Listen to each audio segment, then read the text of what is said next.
नमस्कार मित्रों, मैं अखिलेश मिश्रा ज्ञान यूट्यूब चैनल पर आपका हार्दिक स्वागत करता हूं। कितने तत्व पृथ्वी पर पाए जाते हैं? 118 तत्व। कितने प्रतिशत भूभाग पर धातुएं पाई जाती हैं? 80% भूभाग पर। आर्सेनिक और एंटीमनी क्या है? उपधातु है। पारा कैसी धातु है? द्रव धातु है। सबसे हल्की धातु कौन है? हाइड्रोजन है। कितने प्रतिशत भूभाग पर उपधातुएं पाई जाती हैं पृथ्वी पर? 20% भूभाग पर। सर्वाधिक मात्रा में जो हमारा पाया जाता है ऑक्सीजन, वो 49% नियर अबाउट पाया जाता है। दूसरे नंबर पर कौन है? तो सिलिका अर्थात बालू पाई जाती है। जानने के लिए यही हमने वीडियो बनाया है जो हमारे तत्व एलिमेंट को डिस्क्राइब करेगा, जिसमें हम धातु, अधातु और उपधातु पर चर्चा करेंगे। तो हम देखते हैं कि पहला जो हमने दिया वो क्या दिया है? मेटल्स। एलिमेंट की जब बात करते हैं कि एलिमेंट को कितने भागों में बांटा गया है, तो 3 भागों में बांटा गया है। मेटल हमने लिख रखा है और ये हमने पृथ्वी का संरचना बना रखी है। मेटल को 3 भागों में बांटा गया है। कौन कौन से हैं? धातु, एलिमेंट को 3 मेटल्स, अधातु, नॉन मेटल्स और उपधातु मीन्स मेटालॉइड। 3 भागों में बटा हुआ है। तो पहला जिस पे हम चर्चा करेंगे वो हमारी धातु है। तब तो वो चीज होती है, वह एक अविभाज्य कण जिसे विभाजित नहीं किया जा सकता, उसे हम क्या कहते हैं? उसे हम एलिमेंट कहते हैं, तत्व कहते हैं। तत्व कितने प्रकार के होते हैं? तो तत्व के जो हम अगर जो पदार्थों में देखें तो पदार्थों में हमारे 3 प्रकार के होते हैं। ठोस, सॉलिड, लिक्विड मतलब द्रव, और गैस। 3 प्रकार के तत्व पाए जाते हैं। ठोस में भी हमारे तत्व होते हैं, द्रव भी हमारे पास तत्व होते हैं और गैस भी हमारे पास तत्व होते हैं। गैस में हम बात करें तो जैसे हमारे पास हाइड्रोजन है, कार्बन है। द्रव की अगर हम बात करें जैसे हमारे पास पारा है, Hg जिसे हम बोलते हैं, मरकरी है। ठोस की अगर हम बात करें तो हमारे पास सिल्वर है, गोल्ड है, आयरन है, ये आते हैं। हमने यहाँ पर पृथ्वी बनाई है कि पृथ्वी में कौन सा तत्व, कौन सा एलिमेंट, धातु, अधातु या उपधातु कितना पाया जाता है। यूपीएससी, एसआई, एनटीपीसी, एसएससी, सीजे जैसी परीक्षाओं में पूछ लिया जाता है कि कौन सा पदार्थ कितने मात्रा में पाया जाता है। पृथ्वी पर सबसे बड़े भूभाग पर लगभग 50% पर जैसा हमने बनाया, आप देख रहे हैं ऑक्सीजन है हमारे। ओ मतलब ऑक्सीजन कितना है? 49.9% भूभाग पर हमारे ऑक्सीजन पाई जाती है पृथ्वी पर। दूसरे नंबर पर हमने सिलिका लिखी है अर्थात बालू। कितनी पाई जाती है? 26% मतलब 26% पर सिलिका पाई जाती है। बाकी सारे तत्वों को हमने यहाँ लिख रखा है। यहाँ पर लगभग 60% तक महत्वपूर्ण है जितना हमने लिखी है। तो इसमें देखेंगे पहला हमारे पास है फेरस अर्थात लोहा। कितना पाया जाता है? तो 4.1%। वेरी इंपॉर्टेंट है, इसका स्क्रीनशॉट ले लें या लिख के अपने पास रख लें, महत्वपूर्ण है आपके परीक्षागत। फेरस कितना पाया जाता है? 4.1%। एल्युमिनियम पृथ्वी पर कितनी है? तो 7.3%। कैल्शियम कितना है? 3.2%, 3.2%। सोडियम कितना है? 2.3%, 2.3%।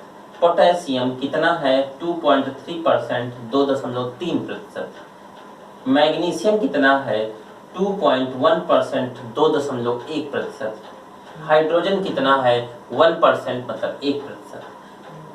टाइटेनियम कितना है? 0.4% या 0.4%। क्लोरीन कितनी है? 0.2%, 0.2%।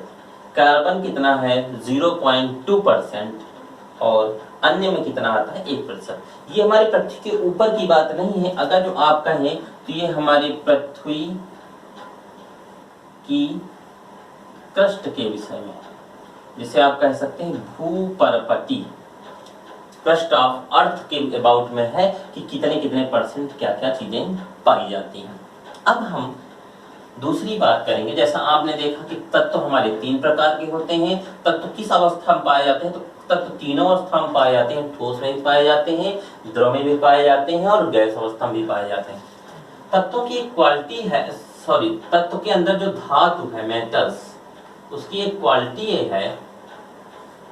ये है कि इनमें धन विद्युतीय तत्व बना, इन्हें कहते हैं, भी कहते हैं, धातुओं को हम धन विद्युतीय तत्व भी कहते हैं। क्यों कहते हैं? क्योंकि ये क्या करते हैं, अपना इलेक्ट्रॉन छोड़कर और धनायन बन जाते हैं, इसलिए इन्हें हम धन विद्युतीय तत्व भी कहते हैं। कौन कौन आते हैं, हमने कुछ उदाहरणार्थ लिखे हैं, आते तो बहुत से लोग हैं, 118 से ज्यादा तत्व हैं जो 80% भूभाग पर पाए जाते हैं जो धातु है, तो 118 तो लिखेंगे नहीं। तो पहला हमारा है कॉपर, दूसरा हमारा है फेरस, तीसरा है हमारे पास सिल्वर चांदी, नेक्स्ट है हमारे पास मरकरी अर्थात पारा, और इसके बाद हमारे पास है जिंक। ये हमारे पास धातु तत्व होते हैं। सामान्य अभिक्रियाओं में अपने परमाणु से एक या अधिक इलेक्ट्रॉन त्याग कर धनायन बनाने की प्रवृत्ति होती है, किनमें होती है, धातुओं में होती है। जैसा हमने यहाँ पर लिखा पहला कि सोडियम जो हमारा धात्विक पदार्थ है वो क्या करता है, एक इलेक्ट्रॉन त्याग कर और धनायन बन जाता है, एक इलेक्ट्रॉन त्याग कर क्या बन जाता है, धनायन बन जाता है। पोटेशियम क्या करता है, ये भी एक इलेक्ट्रॉन त्याग कर और ये भी धनायन बन जाता है। नेक्स्ट है कैल्शियम हमारा दो इलेक्ट्रॉन छोड़कर और तब धनायन बनता है। मतलब आप ये भी कह सकते हैं Ca=Ca2 प्लस 2E-। ये हमने इसलिए लिखा है कि ये जो Ca वाला है ये MPPSC में पूछा जा चुका है कि निम्न में से कौन सा धात्विक लक्षण जो स्पष्टता और शुद्ध है, निम्न में से कौन सा होगा। तो उसमें था Ca का कौन सा सही होगा, तो Ca2+, वहां जो एग्जाम में था वो ये था Ca2+ 2E-, ऐसा था। हमने यहाँ 2 बार प्लस लिख दिया, वहां 2 बार प्लस नहीं था, Ca2+ 2E-। क्लियर है? तो इस हिसाब से ये हमारा ऐसा आता है। इसके बाद नेक्स्ट हम देखते हैं अधातु का। नॉन मेटल्स की जहां बात आती है तो मेटल के अपोजिट जो चीज होती है वो नॉन मेटल है। मतलब जो काम धातु के थे उसके उलट जो कार्य है वो अधातु के हैं। नॉन मेटल मतलब है अधातु। वहां धात्विक लक्षण थे, वो धातु के थे अधात्विक लक्षण। अब देखो धातु में क्या था कि वह धन विद्युतीय तत्व कहलाते थे जो धातु थे, और जो अधातु इन्हें हम कहते हैं ऋण विद्युतीय तत्व। क्या कहते हैं? ऋण विद्युतीय तत्व जिन्हें कहते हैं वो अधातु है, या धातुओं को कहते हैं ऋण विद्युतीय तत्व होते हैं। अधातु में हमारे आते हैं गंधक, carbon, oxygen, nitrogen, hydrogen, phosphorus, chlorine, bromine, iodine. ये हमारे कैसे हैं? अधातु हैं। गंधक, carbon, oxygen, nitrogen, hydrogen, phosphorus, chlorine, bromine, iodine. प्रायः जो है, ये प्रश्न बहुत बखूबी याद रखेंगे, प्रायः जितनी अधातुएं हैं, प्रायः अधातु जो होती हैं वो पाई जाती हैं ठोस या गैस में, सॉलिड या गैस कंडीशन में होती हैं जितने भी नॉन मेटल्स होते हैं। बट हमारा एकमात्र कौन है? ब्रोमीन। ब्रोमीन जो है ये किस अवस्था में पाया जाता है? द्रव अवस्था में। किस अवस्था में? लिक्विड फॉर्म में कौन पाया जाता है? ब्रोमीन। अधातु ऐसी कौन सी है जो द्रव अवस्था में पाई जाती है? तो ब्रोमीन। जबकि आप पहले पढ़ चुके कि जो हमारी धातु है उसमें पारा और गैलियम, ये 2 ऐसी धातुएं हैं जो द्रव अवस्था में पाई जाती है। अच्छा, और अधातु कौन सी है जो द्रव अवस्था में पाई जाती है? तो ब्रोमीन है जो द्रव अवस्था में पाई जाती है। इंपॉर्टेंट पॉइंट है आपका। प्रायः जो धातु है ठोस एवं गैस में पाई जाती हैं, जबकि द्रव अवस्था में पाई जाने वाली अधातु कौन सी है? वो है ब्रोमीन। एक या एक से अधिक इलेक्ट्रॉन ग्रहण कर ऋणायन बनाने की प्रवृत्ति होती है धातुओं में, जबकि एक या एक से अधिक इलेक्ट्रॉन छोड़कर धनायन बनने की प्रवृत्ति होती थी। किसमें? धातु में। वो छोड़कर धनायन बनते थे, ये ग्रहण कर ऋणायन बनते हैं। कौन? अधातु। तो देखेंगे जैसे हमारे पास पहला है क्लोरीन, Cl, और ये एक इलेक्ट्रॉन को ग्रहण कर क्या बन गया? Cl-। ब्रोमीन में देखेंगे तो ब्रोमीन एक इलेक्ट्रॉन ग्रहण कर क्या बन गया? Br-, ऋणायन हो गया। ऑक्सीजन 2 इलेक्ट्रॉन ग्रहण कर और क्या बन गया? O2-। क्लियर? तो इसने 2 इलेक्ट्रॉन ग्रहण किए और ऋणायन बना। ब्रोमीन 1 इलेक्ट्रॉन ग्रहण कर ऋणायन बना, और क्लोरीन 1 ऋणायन ग्रहण कर और रेनाइन बना। ये जो क्लोरीन है ये आपके सीडीएस एग्जाम में पूछा जा चुका प्रश्न है। क्लियर? यूपीएससी ने पूछा है। अब इसके बाद हमारे पास नेक्स्ट जो आता है जिसे हम कहते हैं उपधातु। उपधातु जिसे बोलते हैं मेटालॉइड। उपधातु क्या है? जैसा हम पहले पिछले वीडियो में बता चुके थे, जहां धातु अधातु का हमने जिक्र किया था, एलिमेंट कंपाउंड को डिस्ट्रीब्यूट किया था, तो उपधातु की जब बात आती है कि उपधातु क्या है, तो जिसमें metal plus non metals, metals plus non metals, जिसमें धातु और अधातु दोनों के लक्षण पाए जाएं, वो क्या होती है? उपधातु। उपधातु क्या है? जिसमें धातु और अधातु, धात्विक और अधात्विक दोनों लक्षण जिसमें पाए जाएंगे, वो उपधातु होगी। वेरी इजी पॉइंट, कोई दिमाग लगाने की जरूरत नहीं। अब हमसे परीक्षा पूछता है कि उपधातु निम्न में से कौन सा है या निम्न में से कौन नहीं है, तो याद रखेंगे हमारे पास आर्सेनिक, आर्सेनिक, एंटीमनी, जर्मेनियम, ये हमारे पास उपधातुएं हैं।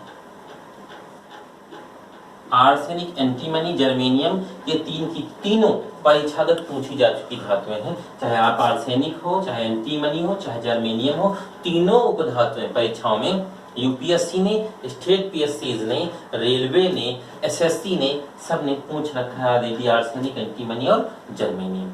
क्लियर? इसके बाद हम धातु अधातु के अंतर पर बात करेंगे। हाँ, तो हम डिफरेंस बिटवीन मेटल्स और नॉन मेटल्स की बात करते हैं। एक तरफ हमारे पास मेटल्स धातुएं लिखी हैं, दूसरी तरफ हमारे पास नॉन मेटल्स अधातुएं लिखी हैं। इन पर हम चर्चा करते हैं। प्रेजेंट टाइम में हमारा केमिस्ट्री और हिस्ट्री के 2 वीडियोज हम दे रहे हैं तथा मैम के द्वारा करंट और ट्रिक दी जा रही है तथा क्विज का भी आयोजन हो रहा है।